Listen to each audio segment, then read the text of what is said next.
I stood in the parking lot, watching the FAA inspectors swarm the hangar like angry bees. Inside, 42 aircraft sat grounded. 3 years, I kept every single one airworthy. 3 years of 14-hour days, emergency midnight calls, and knowing every rivet and hydraulic line by heart. Then Brandon Harrison fired me to make room for his girlfriend who couldn't tell a turbine from a tailwheel. Now I ran the most successful aviation maintenance firm in the state, and his empire was crumbling. Sometimes the best revenge is just being excellent. My name is Ella Martinez, and at 32 years old, I thought I had found my forever home at Harrison Aviation Services. The regional airport outside Phoenix had been my workplace for 3 incredible years, and I loved every single day of it. Well, almost every day. I still remember my first morning there. Walking into that massive hangar with the Arizona sun blazing through the open bay doors. The smell of aviation fuel and hydraulic fluid, the sound of air tools and engine tests, it all felt like coming home. My father had been a commercial pilot for Southwest before he passed away when I was 19, and I grew up around aircraft. While other little girls played with dolls, I was helping Dad inspect his Cessna 172 in our garage. I studied aerospace engineering at Arizona State, worked 2 smaller maintenance operations after graduation, and by the time Mr. Gerald Harrison hired me as aircraft maintenance coordinator, I had 7 years of hands-on experience and more certifications than most people twice my age. I was ready to prove myself. Harrison Aviation Services wasn't the biggest operation in the state, but it was solid. We managed 42 aircraft, a beautiful mix of private jets, corporate planes, and charter aircraft, everything from sleek Citations to sturdy King Airs to nimble Cirrus Singles. My job was to coordinate all of it, schedule every inspection, manage our team of mechanics, coordinate with our 26 clients, and ensure we stayed in perfect compliance with every FAA regulation. I was good at my job. Really good. Within 6 months, I knew every single aircraft by its tail number. I knew which Citation had the finicky hydraulic pump that needed extra attention. I knew which King Air owner liked his interior cleaned with only specific products. I knew exactly when each annual inspection was due, which 100-hour checks were coming up, and which avionics needed updates. But more than that, I built relationships. I learned that Frank Garrison, who owned 8 aircraft for his charter service, Desert Sky Charters, had a daughter in college studying to be a pilot. I remembered that Sarah Chen always brought her golden retriever to pre-flight meetings. I knew Tom Bradley preferred text updates rather than phone calls, and Patricia Novak loved hearing technical details about her Citation. Our maintenance team respected me too. We had 8 mechanics, 5 men and 3 women, ages ranging from 24 to 56. Dave Henderson was our senior mechanic at 56. Been with Harrison for 12 years. He treated me like a daughter and taught me things about turbine engines you can't learn in any textbook. The team trusted my judgment, followed my schedules, and we had a safety record that was absolutely spotless. Mr. Gerald Harrison himself was wonderful. At 68, he was a former Air Force mechanic who had built this business over 30 years through sheer dedication and reputation. He had silver hair, calloused hands, and a smile that put everyone at ease. He often told me I was the backbone of his operation, that he didn't know what he'd do without me. I felt like the daughter he never had, and he was like a second father to me after losing my own. Those 3 years were the happiest of my professional life. I lived in a modest 1-bedroom apartment 10 minutes from the airport, drove a reliable Honda Civic, and spent most of my waking hours either at the hangar or thinking about aircraft maintenance schedules. I didn't have much of a social life, but I loved my work so much it didn't matter. Then everything changed when Brandon came home. Brandon Harrison was 34, 2 years older than me, and had been gone for 10 years working in technology startups out in California. I'd heard about him occasionally from Mr. Harrison, who spoke of his son with a mixture of pride and disappointment. Pride that Brandon had gone to Stanford, disappointment that had never shown interest in the family business. But 2 months before Brandon returned, Mr. Harrison had a mild heart attack. He spent 4 days in the hospital, came back to work briefly, then his doctor ordered him to reduce his stress. That's when Brandon suddenly reappeared, announcing he was moving back to Arizona to help with the business. I'll never forget our first meeting. It was a Monday morning in late September, unusually cool for Phoenix. I was in the hangar reviewing a maintenance log when Brandon walked in wearing expensive jeans, a crisp button-down shirt, and shoes that definitely weren't meant for hangar floors. He was tall, had his father's features but softer, and carried himself with the confidence of someone who'd spent a decade in Silicon Valley. "You must be Ella," he said, extending his hand. "Brandon, I've heard a lot about you." I shook his hand, smiled professionally. "It's good to finally meet you. Your father speaks highly of you." "Well, I'm here to help modernize this place. Dad's done amazing work. But honestly, the operation is a bit quaint, old-fashioned. We need to streamline, bring in fresh perspectives, really maximize our potential." Something about the way he said it made my stomach tighten. Quaint? Old-fashioned? We ran one of the most respected maintenance operations in the region. Our client retention was 98%. Our safety record was impeccable.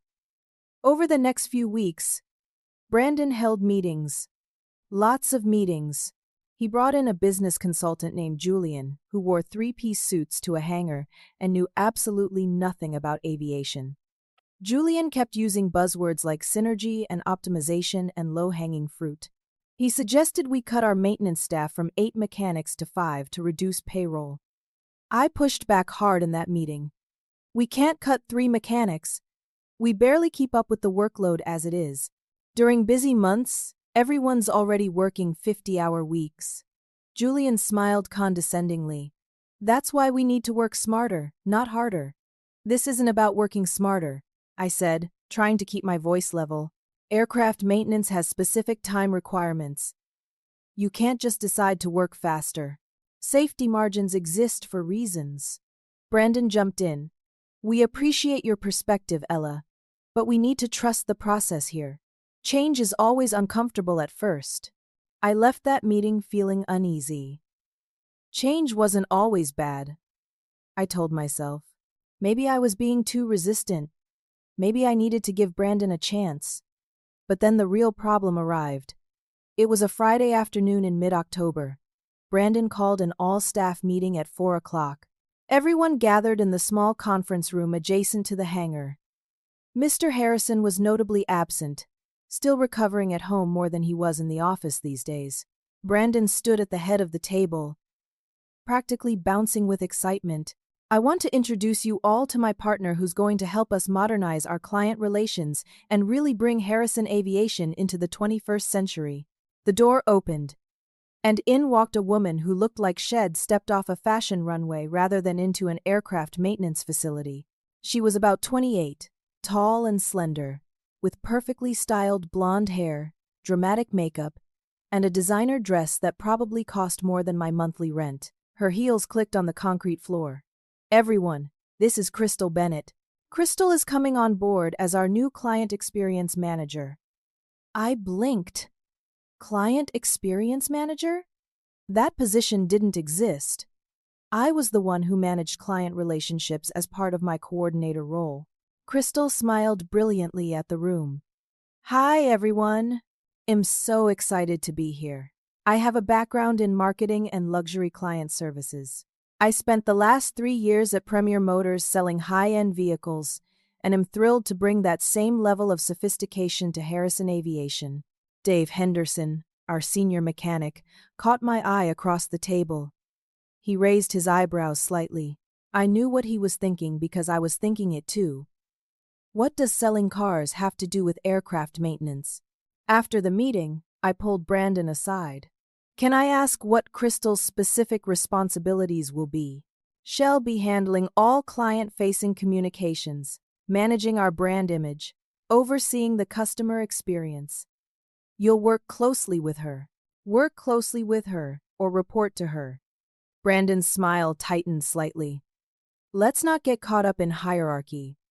We're all a team here.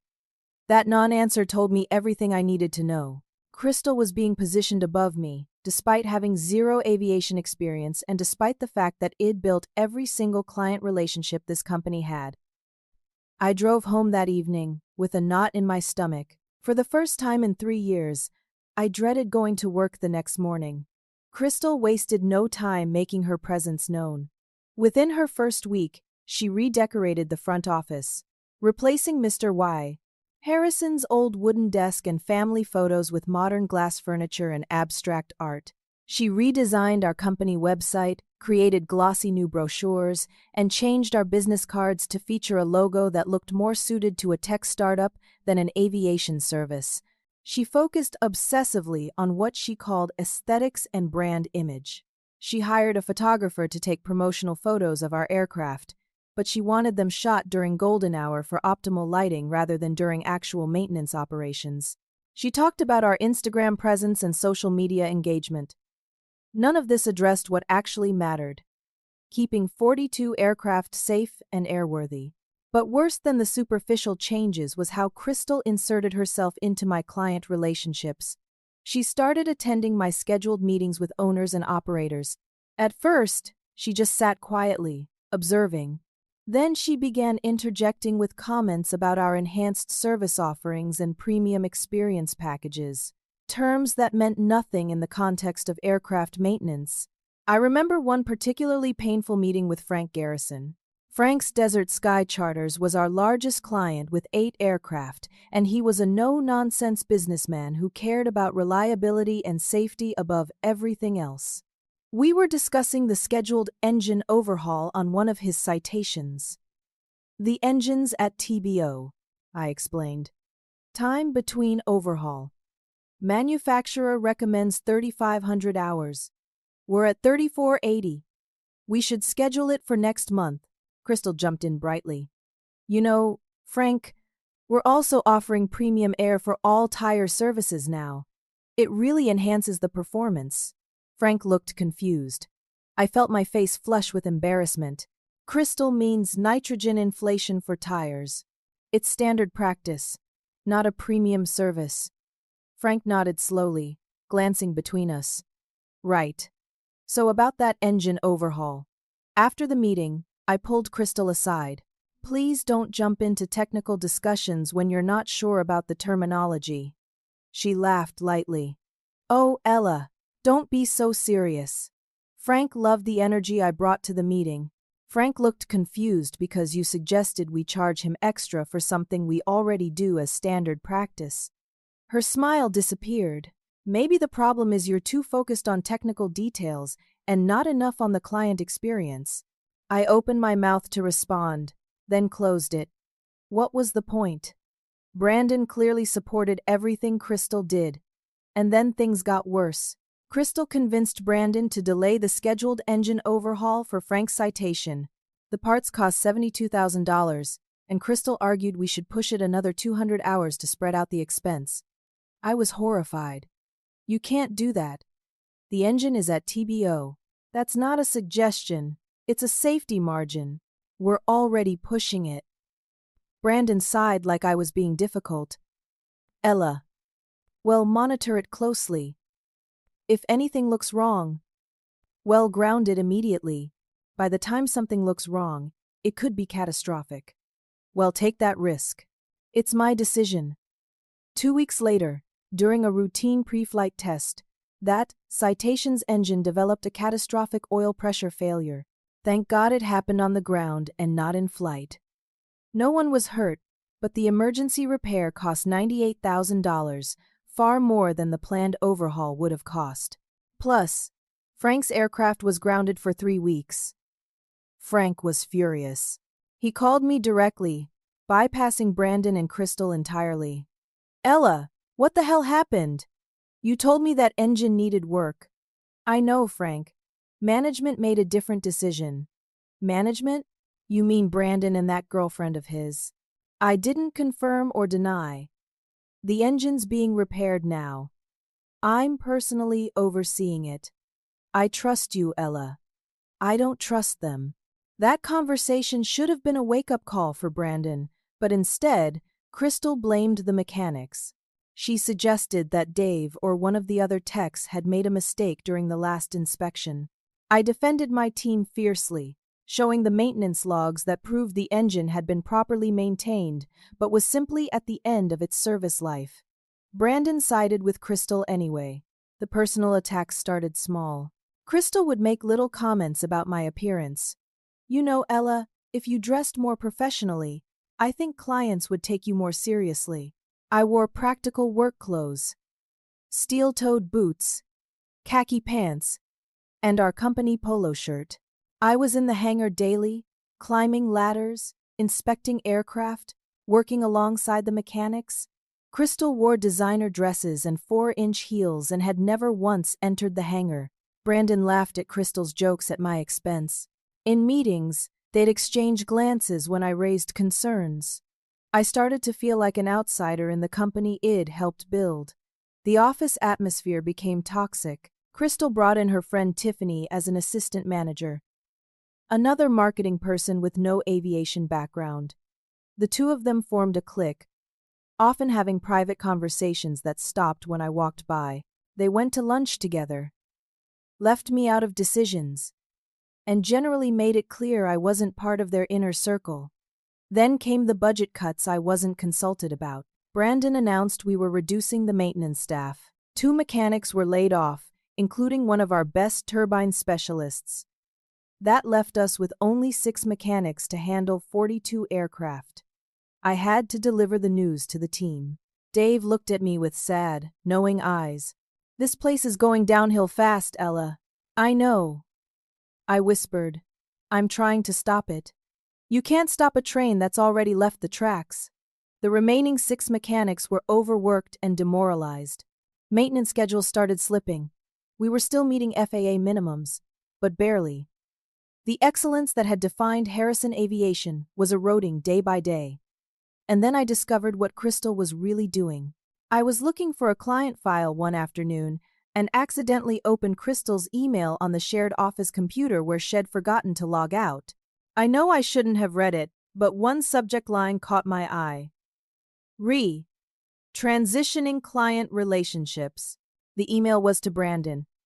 It read, "I've been systematically meeting with each client one-on-one to establish myself as their primary contact. Most of them still ask for Ella. But I'm working on changing that perception. Once we phase Ella out completely, we can really transform this company into what we envision. These old guard types are holding us back." I stared at the screen, my heart pounding. Phase me out? Old guard? I was 32 years old. I immediately went to Mr. Harrison's house. He'd been spending most of his time there, working from home occasionally but mostly just resting. When he answered the door, I was shocked by how much frailer he looked. The heart attack had taken more out of him than I realized. "Ella, sweetheart, come in," he said warmly. We sat in his living room, and I tried to explain what was happening. The budget cuts, the safety concerns, Crystal's systematic undermining of my role. He listened, but I could see the exhaustion in his eyes. "Ella, I trust you completely. You know that. But I'm 78 years old, I'm tired, and the doctors say I need to reduce my stress. Brandon is my son. I have to let him run things his way now. I'm sure you two will work it out." I left his house feeling abandoned. The man who'd been like a father to me was essentially telling me he couldn't help. I was on my own. The crisis that ended everything started with Desert Sky Charters. Frank's Learjet 45 was due for a critical avionics upgrade, an FAA mandate that had a hard deadline of December 31st. The older transponder system had to be replaced with ADS-B-compliant equipment, no exceptions. I scheduled the work for mid-November to give us plenty of buffer time. The parts cost $75,000, which was expensive but unavoidable. I placed the order with our certified avionics vendor and added it to the maintenance schedule. 2 weeks later, the vendor called me, confused.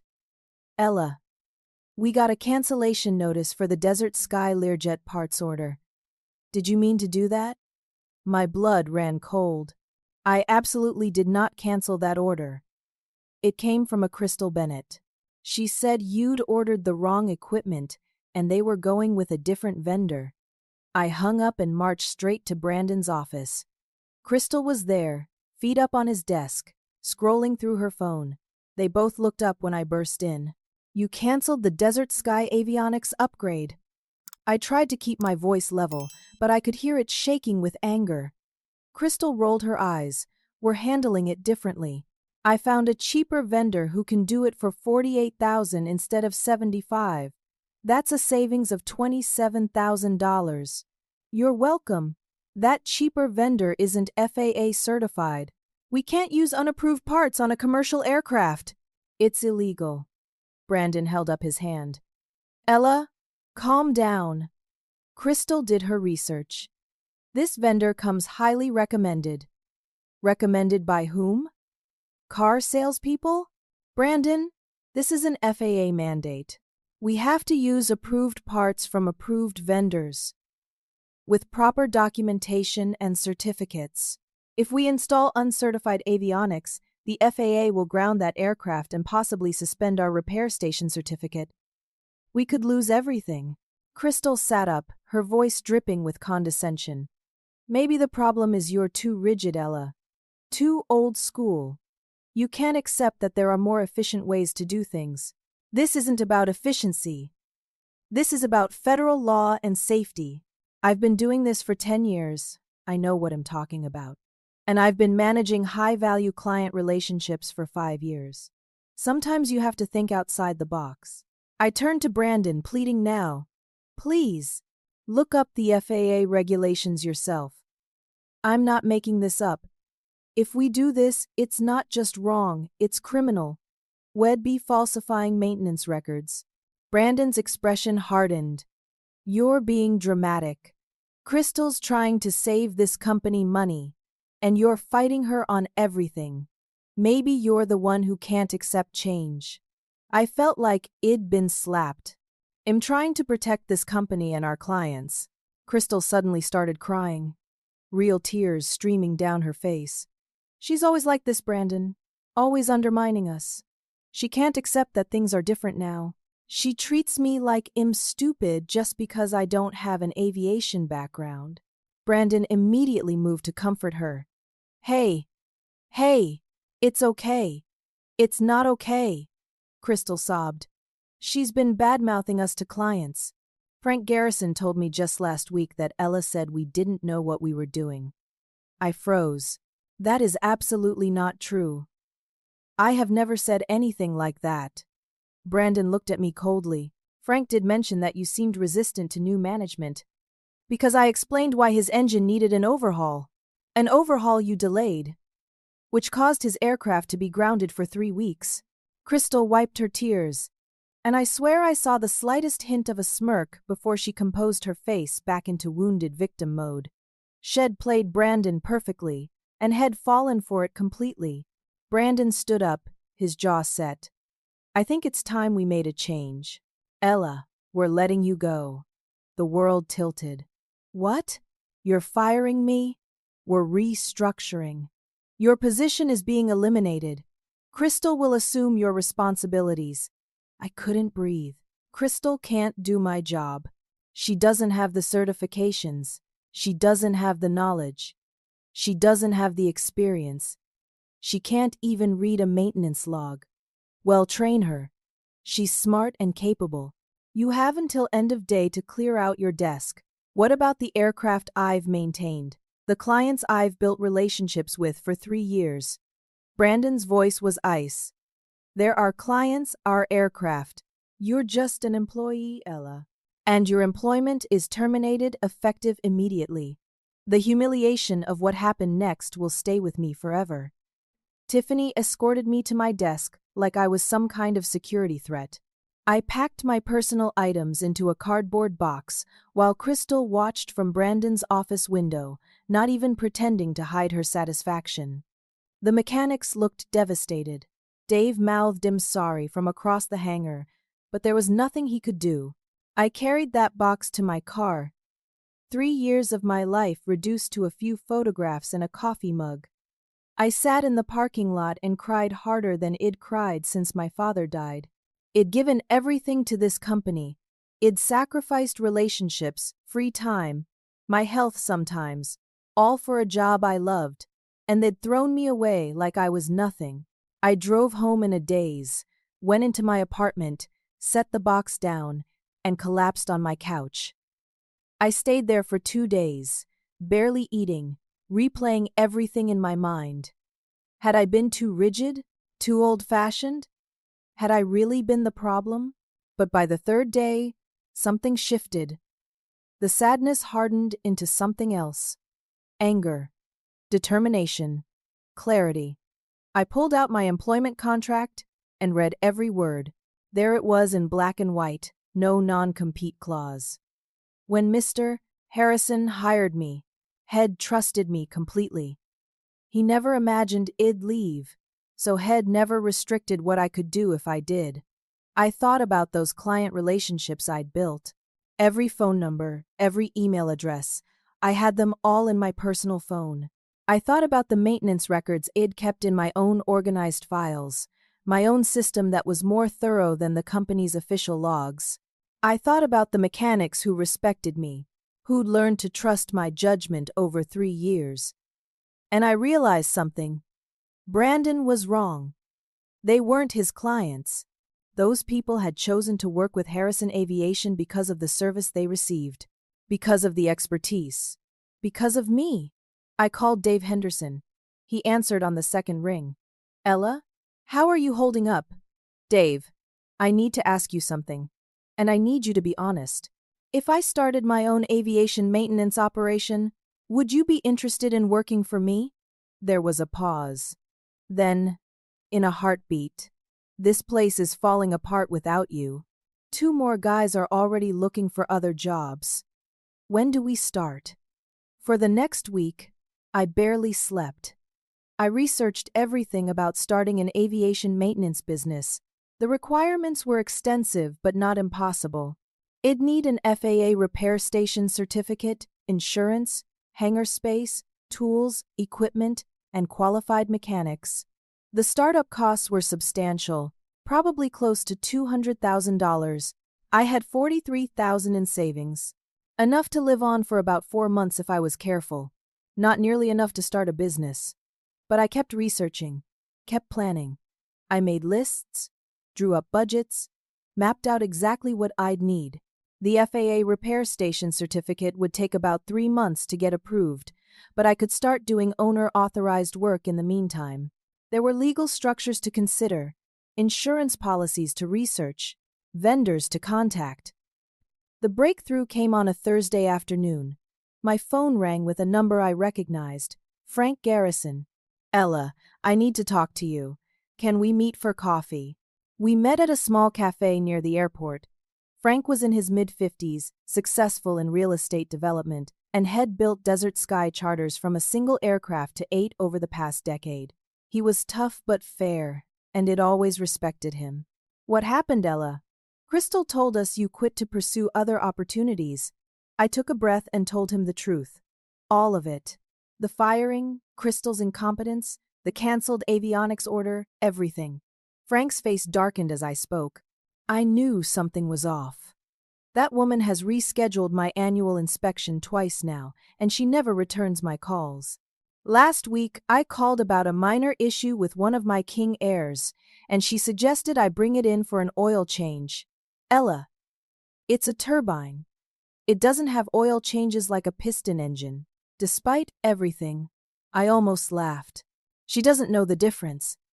Exactly. Look, I'm going to be blunt with you. You were the only reason I stayed with Harrison Aviation. Not the company, not the name, not the fancy new brochures. You. Your expertise, your dedication, your communication. If you started your own operation, I'd move all 8 of my aircraft to you.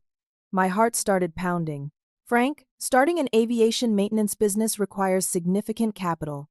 I don't have that kind of money. He leaned forward. What if I invested? It'd be your first client and your first investor. I'll put in $150,000 for 20% equity in your company.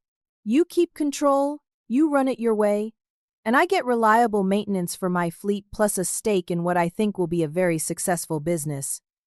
I stared at him, unable to process what I was hearing. "You'd do that? Ella, good people are rare in any industry. Great people are even rarer. You're great at what you do. Brandon Harrison is an idiot for letting you go. His loss. Our gain." We shook hands right there in the coffee shop. Frank's lawyer would draw up the paperwork, but we had a deal. I was going to start my own aviation maintenance company. Over the next 2 weeks, everything moved fast. I filed the LLC paperwork for Summit Aviation Services. The name came to me one evening, thinking about reaching the summit of a mountain, about climbing higher than it'd ever been before. I found hangar space at a smaller airport about 20 miles from Harrison Aviation, a facility that had room for up to 30 aircraft. The rent was reasonable, and the location was actually more convenient for several of my former clients. I started the FAA Repair Station Certificate application process. It was mountains of paperwork, background checks, facility inspections, proof of qualified personnel, detailed procedures, manuals, but I knew exactly what they needed because I'd maintained Harrison's certificate for 3 years. Frank's investment covered the first year's rent, basic equipment, insurance, business setup costs, and gave me enough operating capital to hire staff. I bought essential tools, diagnostic equipment, parts inventory. Every dollar was carefully planned. The next step was recruiting mechanics. I called Dave first, then reached out to the 3 other mechanics I trusted most from Harrison. All 4 said yes immediately. They all gave Brandon their 2-week notices the same week. I wish I could have seen Brandon's face when 4 of his 6 remaining mechanics quit. The aviation community in Phoenix is tight-knit. Word spread fast. People knew something was happening. And then, the clients started calling. First was Sarah Chen, who owned 2 Cirrus aircraft that she used for personal travel and occasionally rented out. "Ella, is it true you're starting your own company? Because Crystal missed my annual inspection due date, and I had to ground my plane. It cost me a $10,000 charter contract. I'm done with Harrison." Then Tom Bradley, who owned a corporate King Air. "Your replacement doesn't understand turbine engines, Ella. I don't trust them with my aircraft. When can you take me on?" Patricia Novak called next. She was in her 60s, a retired executive who loved flying her Citation. "I heard through the grapevine you're opening Summit Aviation. I want to be one of your first clients. When are you operational?" By the end of week 2, I had commitments from 6 clients representing 12 aircraft, combined with Frank's 8. I'd have 20 aircraft under management from day 1. I'd gone from fired and hopeless to running my own growing company in less than a month. The day before Summit Aviation officially opened, I sat in my new hangar office, a small room with concrete floors and metal walls, nothing like Harrison's fancy renovated spaces. But it was mine. Every tool, every computer, every square foot of hangar space belonged to my company. Dave knocked on the doorframe. "Boss, we're all set up. Aircraft start arriving tomorrow." "Boss." Head called me boss. I smiled so wide my face hurt. "Dave, thank you for taking this leap with me." He shrugged. "You're the best coordinator I've ever worked with, Ella. Plus, Brandon Harrison is running that place into the ground. I'd rather be part of something being built up than something falling apart." That night, I barely slept, but this time it was from excitement rather than anxiety. Tomorrow, Summit Aviation Services would officially begin operations, and I was ready. The first month of Summit Aviation exceeded every expectation I had. Frank's 8 aircraft moved over immediately. Sarah, Tom, and Patricia transferred their 4 aircraft. 2 more clients I'd worked with at Harrison, both small business owners with single aircraft, joined us after hearing about our reputation for personalized service and expertise. We were managing 14 aircraft with 4 mechanics and me. Everyone worked hard, but the atmosphere was completely different from those last months at Harrison. My team was energized, proud of what we were building. We had morning meetings where everyone's input mattered. We celebrated every successful inspection, every satisfied client, every aircraft that left our hangar in perfect condition. I kept our pricing competitive but fair. I refused to cut corners. Every maintenance action was documented meticulously. Every part we installed was properly certified. Every inspection met or exceeded FAA standards. We weren't the cheapest option in Phoenix, but we quickly became known as the most reliable. Word spread through the aviation community. When pilots and aircraft owners talk at the airport, at fly-ins, at aviation association meetings, reputations are built or destroyed. Summit Aviation's reputation was growing fast. Expert coordinator, experienced mechanics, transparent communication, no surprises. By week 6, WED added 4 more aircraft, 18 total. I had to hire a part-time administrative assistant just to handle scheduling and paperwork. By week 10, we hit 22 aircraft and I brought on a 5th mechanic. Meanwhile, Harrison Aviation was hemorrhaging. Brandon called me one evening, his voice tight with barely controlled anger. "You're poaching my clients, Ella." I kept my voice calm and professional. "I'm not poaching anyone. Brandon, people are choosing to work with someone they trust. I could sue you for breach of contract." "Go ahead. Check my employment agreement. I never signed a non-compete clause. Your father trusted me, so he never made me sign one. Probably you should have thought of that before you fired me." "You vindictive." "I'm not vindictive, Brandon. I'm good at my job. That's the difference. Your clients didn't leave because I convinced them to. They left because they'd rather work with someone who actually knows aircraft maintenance. You'll regret this. I already regretted working for you. Now I'm fixing that mistake. Goodbye, Brandon." I hung up, feeling lighter than I had in months. The real crisis at Harrison Aviation started becoming public knowledge around month 3 of Summit's operations. Crystal's incompetence, which had been somewhat contained when I was there to catch the worst mistakes, was now fully exposed. She missed inspection deadlines, multiple aircraft. When owners called to schedule their annuals, she'd flip through calendars confused, having no system for tracking when inspections were due. She ordered the wrong parts. Expensive mistakes. A King Air needed a specific starter motor, and Crystal ordered one for a Cessna Caravan. $3,200 wasted because the parts weren't returnable once unpackaged. She alienated the remaining clients with her dismissive attitude and lack of knowledge. One owner told me later that Crystal had suggested his Bonanza needed a transponder upgrade it already had. When he pointed this out, she argued with him instead of checking the logbooks. Harrison Aviation went from managing 42 aircraft down to 30, then to 24, then to 18. Some came to me. Others went to competing maintenance facilities. The exodus was relentless. Brandon tried to hire a replacement coordinator, but the word was out in the aviation community. Harrison Aviation was in trouble. The mechanics had left. The expert coordinator had been fired. Management didn't understand aviation. No qualified person wanted to join an obviously sinking operation. Then came the media attention.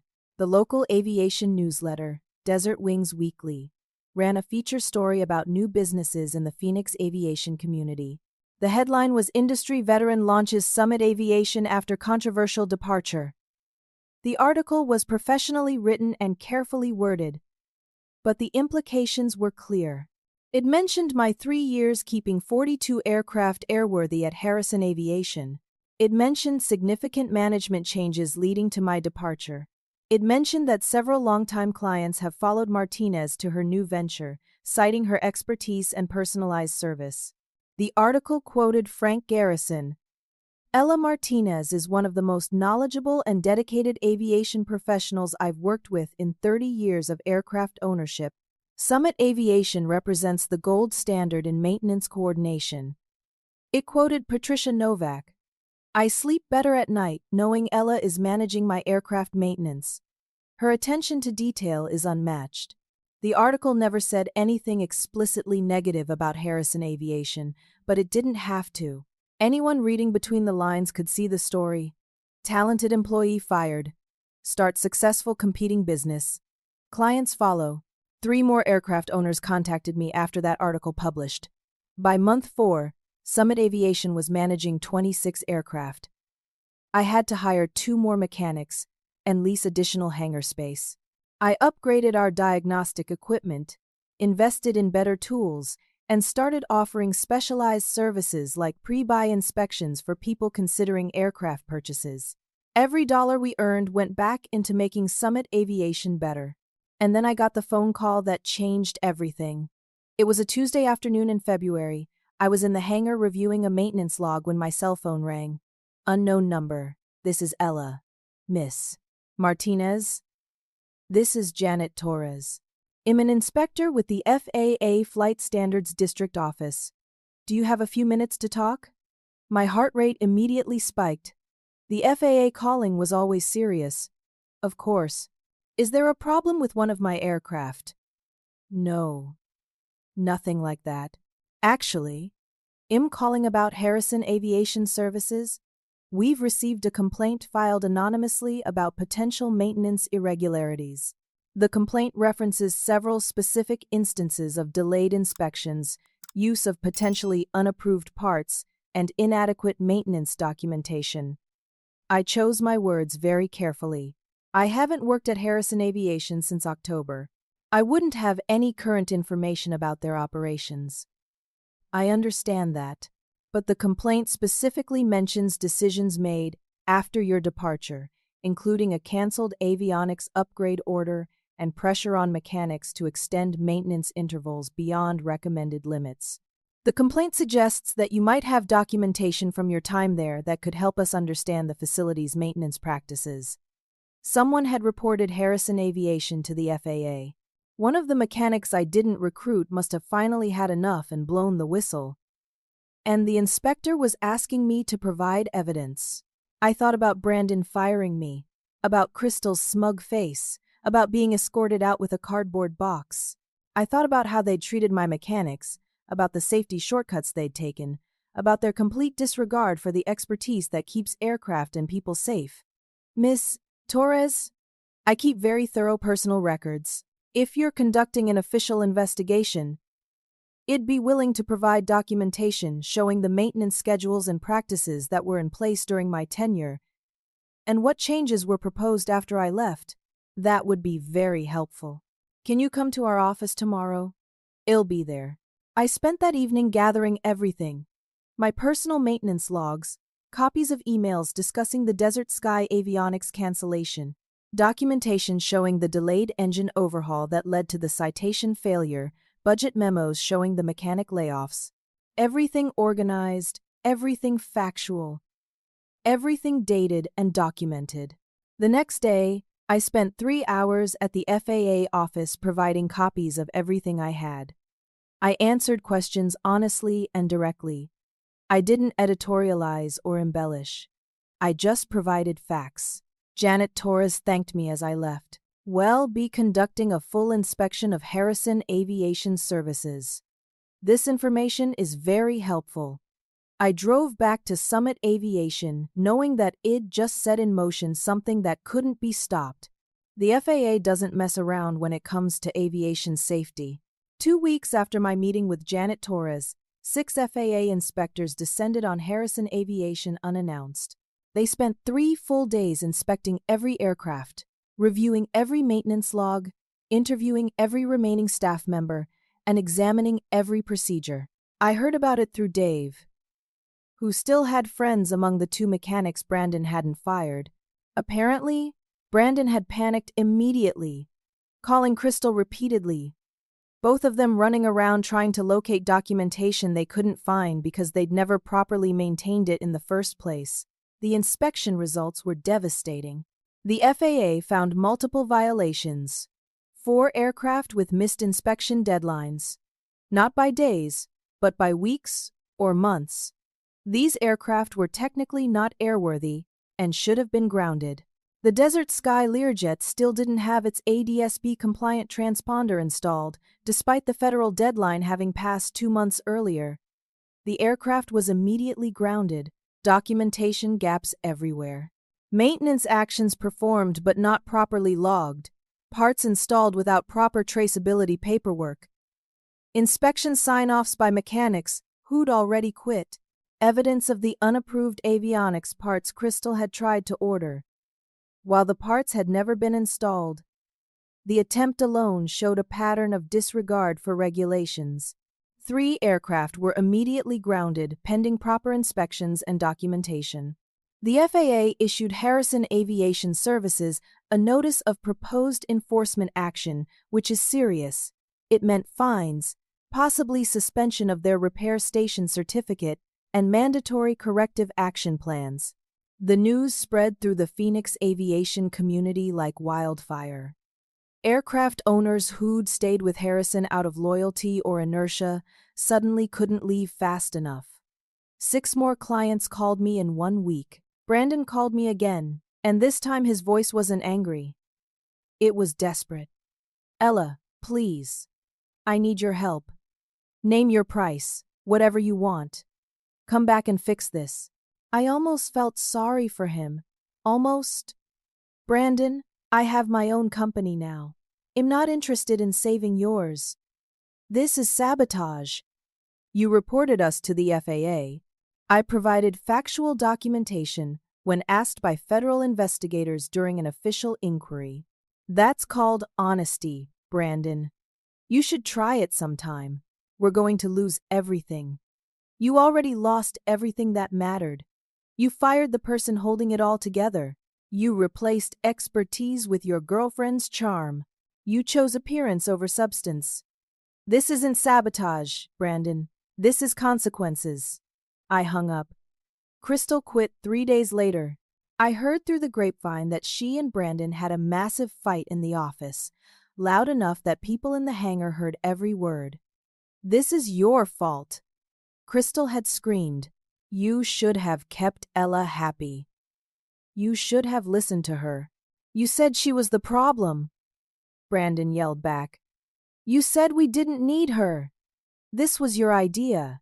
I'm not going down with this sinking ship. I'm done." She quit, took Tiffany with her, and apparently moved back to California within the week. Brandon was left alone with an aviation maintenance business head, never understood, clients fleeing, FAA enforcement actions pending, and a father who barely spoke to him anymore. Mr. Gerald Harrison finally returned to the office when he heard about the FAA inspection. I heard he spent one afternoon surveying the damage. Empty desks where mechanics used to work, grounded aircraft collecting dust, files in disarray, and his son overwhelmed and defeated. The confrontation between father and son apparently lasted 2 hours. People at the airport adjacent to Harrison's hangar heard the shouting. Gerald demanded to know how everything he'd built over 30 years had collapsed in just 4 months. Brandon tried to blame me, tried to blame Crystal, tried to blame bad luck. Gerald wasn't having it. "You drove away the person who made this business work. You replaced her with someone who didn't know the first thing about aviation. You ignored every warning. This isn't bad luck, son. This is bad judgment." 3 days later, on a warm March afternoon, I got a visitor at Summit Aviation. Mr. Harrison walked into my hangar slowly, using a cane I'd never seen him need before. He looked 10 years older than the last time I'd seen him. "Hello, Ella." "Mr. Harrison. It's good to see you." He looked around my hangar, at the aircraft being professionally maintained, at my mechanics working efficiently, at the organized office space visible through the window. "You've built something good here. I learned from the best," I said. And I meant it. Despite everything with Brandon, Gerald Harrison had given me my start, had trusted me, had taught me what excellence looked like in this industry. His eyes filled with tears. "I'm sorry, Ella. I should have protected you. I was sick and scared, and I wanted to believe my son could do this. I wanted to believe I could step back. I was wrong. Mr. Harrison, you don't need to apologize. You gave me an incredible opportunity. You believed in me when I was young and still learning. I'll always be grateful for that. You've surpassed anything I ever built. You did in 4 months what took me years. I'm proud of you.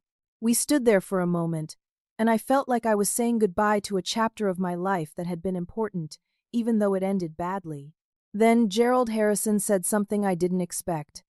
Ella, I want to sell you Harrison Aviation's assets. I blinked. What? The company is insolvent. We're facing FAA fines that could run into 6 figures. We're down to 12 aircraft, and more are leaving every week. We're losing money every month. I'm 78 years old. Ella, I don't have it in me to rebuild. And Brandon certainly can't do it. I'd rather see the assets go to you than watch everything dissolve completely. He named a price. The remaining client contracts, the equipment, the parts inventory, even the Harrison Aviation name, and repair station certificate if I wanted it. The price was far below market value because everything came with the baggage of the FAA enforcement actions and damaged reputation. But I didn't want the baggage. I negotiated. I'd buy the physical assets, the equipment, the parts inventory. I'd take on any clients who wanted to move to Summit Aviation. But I wouldn't buy the company itself. Wouldn't take on the FAA fines or the debts. Wouldn't take the damaged reputation. Summit Aviation would stay. Summit Aviation. We'd earned our own good name. We shook hands on the deal. Within 2 weeks, the paperwork was done. I acquired 6 more mechanics' worth of tools and equipment, a substantial parts inventory, and access to 8 more clients, who'd been reluctant to leave Harrison but were relieved to stay with Gerald's chosen successor. Harrison Aviation Services closed its doors on March 31st. 30 years of business ended. Brandon moved to Nevada, took a job with a car rental company. I heard later that he and Crystal had broken up before she moved back to California. Gerald Harrison retired completely, sold his house in Phoenix, and moved to Florida to be near his sister. Before he left, he called me one last time. You're the daughter I should have had, Ella. Take care of those aircraft. Take care of those clients. You're doing it right. Thank you, Mr. Harrison, for everything. And then that chapter of my life was closed completely. 6 months after Summit Aviation opened its doors, I stood in our hangar at sunrise on a beautiful September morning, looking at what we'd built. 31 aircraft under our management, 12 employees, 8 mechanics, 2 administrative staff, and 2 junior coordinators I was training. We had a safety record that was perfect, a client satisfaction rate of 100%, and a reputation that was growing stronger every month. Arizona Aviation magazine featured us in their September issue, Rising Star in Aircraft Maintenance, How Summit Aviation is Setting New Standards. The article included photos of our facility, interviews with satisfied clients, and a profile of me that focused on expertise, dedication, and the importance of never compromising on safety. Frank Garrison framed the article and hung it in his Desert Sky Charters office. I'm not just your investor, Ella. I'm your biggest fan. You've taken my investment and turned it into something remarkable. The business was profitable, not wildly so, but solidly. Every aircraft owner paid on time because they valued the service. We weren't the cheapest option in Phoenix, but we'd proven that expertise and reliability were worth paying for. I was able to give my mechanics raises after just 6 months. Dave, who'd taken a leap of faith to join me, was now my senior operations manager with a salary that reflected his value. Personally, it'd grown too. I moved from my modest 1-bedroom apartment to a small house with a garage where I was restoring a vintage Piper Cub on weekends. It gained confidence I didn't know I was missing. Running my own company, making my own decisions, building something from the ground up had transformed me from a skilled coordinator into a true business leader. I thought often about the journey that brought me here. Getting fired had felt like the end of the world. In reality, it was the beginning of something better. Being pushed out of Harrison Aviation forced me to bet on myself, to realize that my expertise had value independent of any company name, to understand that sometimes the worst betrayals lead to the best opportunities. One morning in October, exactly 1 year after Brandon fired me, a young woman arrived for a job interview. Her name was Harper Collins, 24 years old, fresh out of Arizona State with an aerospace engineering degree and absolutely no practical experience. She reminded me of myself at that age. Nervous but eager, smart but unproven, passionate about aviation. I hired her on the spot as a junior coordinator. Harper, I'm going to teach you everything I know about aircraft maintenance coordination. I'm going to value your input, respect your expertise as it grows, and give you opportunities to prove yourself.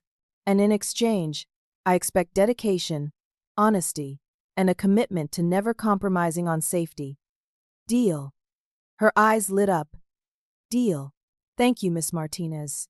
You won't regret this. Call me Ella. And I know I won't regret it. Welcome to Summit Aviation. As I watched Harper dive enthusiastically into learning our systems, I reflected on everything I'd learned over the past year. I learned that loyalty goes both ways. An employer who doesn't value expertise doesn't deserve loyalty. But people who recognize quality and dedication, like Frank, Dave, and all my clients, they deserve everything you can give them. I learned that being fired isn't failure. Sometimes it's redirection. Sometimes it's the universe pushing you towards something you'd never have pursued otherwise. Sometimes losing everything you thought you wanted opens the door to building something better. I learned that competence beats charm every single time in industries where actual skill matters. Crystal was charming and confident, but she couldn't keep aircraft airworthy because charm doesn't replace knowledge. Brandon thought his Stanford degree and startup experience could revolutionize aviation maintenance, but you can't disrupt basic physics and federal safety regulations. I learned to bet on myself. For 3 years at Harrison, I was comfortable. I was good at my job, but I was comfortable. Being forced out made me realize I could do more than just coordinate maintenance for someone else's company. I could build my own. I learned that the best revenge isn't petty or vindictive. The best revenge is being so successful that your former employer can only watch from the sidelines while you thrive. Brandon thought he was firing a problem employee. Instead, he created his most successful competitor. I learned that in aviation, and probably in any skilled profession, expertise has value that goes beyond any single workplace. The clients didn't follow Harrison Aviation. They followed me because over 3 years, I'd proven I knew what I was doing. I communicated clearly. I kept their aircraft safe. That reputation was mine, not my employer's. Most importantly, I learned that sometimes the people who push you out are actually pushing you up. Brandon firing me felt like betrayal and failure. But it forced me to grow in ways I never would have if I'd stayed comfortable in that coordinator position. I'm a business owner now. I'm an employer. I'm someone other people bet their careers and their aircraft on. I'm better than I was a year ago because I had to be. Standing in my hangar that October morning, watching my team work, seeing Harper learn the systems that would make her excellent at this job, I felt something I hadn't felt in that parking lot a year ago. When I watched the FAA inspect Harrison Aviation, back then, I felt vindication. Now, I just felt grateful. Grateful that I'd been pushed to discover what I was truly capable of. Grateful for the clients who believed in me. Grateful for the mechanics who took a risk on a brand new company. Grateful for Frank's investment and faith. Grateful even for Mr. Harrison, who taught me the business even if he couldn't protect me at the end. I walked through my hangar, checking on aircraft in various stages of maintenance. A citation that needed an avionics upgrade, properly scheduled with certified parts from an approved vendor. A King Air getting its annual inspection, every item checked methodically, A Cirrus having a pre-buy inspection for a potential new client. Every aircraft would leave Summit Aviation in perfect condition. Every logbook would be impeccably maintained. Every client would receive clear communication and expert service. That was my promise. And it was a promise it'd never break. I thought about Brandon and Crystal sometimes. Not with anger anymore, but with a kind of detached curiosity. They'd tried to build something on appearance rather than substance, charm rather than competence, shortcuts rather than excellence. In aviation, that never works. Physics doesn't care about your Stanford degree. The FAA doesn't care about your marketing background. Aircraft don't stay airworthy because of good intentions. They do stay airworthy because of people like me, like Dave.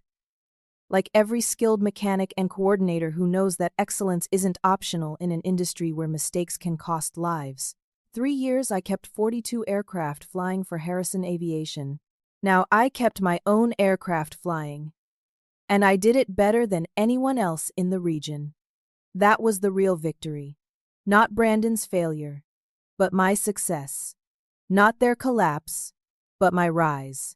As the sun climbed higher over the Arizona desert, casting long shadows through the hangar doors, I picked up my clipboard and reviewed the day's schedule.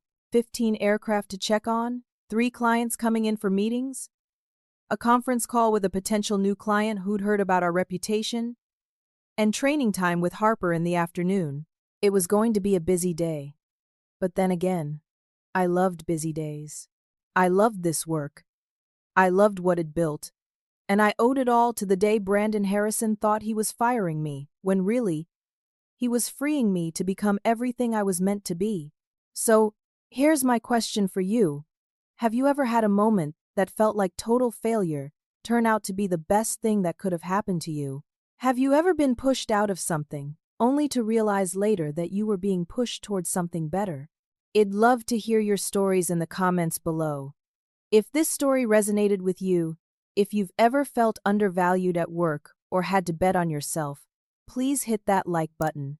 Subscribe to the channel for more stories about turning setbacks into comebacks, about finding strength you didn't know you had, and about building something better from the ashes of disappointment.